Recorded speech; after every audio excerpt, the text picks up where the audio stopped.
Sorry that the last video was so short, guys. Hit the wrong button. Anyway, okay, so now muffler's on, in the hanger over there, and in the hanger up there, and in the clamp bag comes a hanger keeper. Now that goes right here.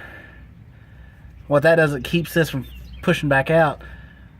I actually had to flatten it with a hammer to actually make it stay on there before I slid it on.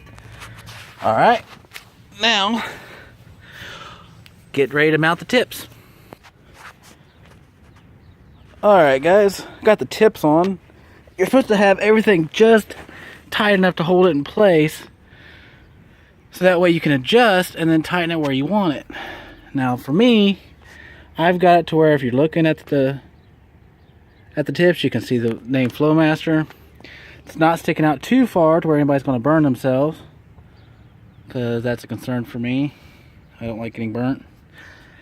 So now that everything's where I want it to be, time to tighten her down. Okay guys, and again, that's tightened down with a 5/8 socket.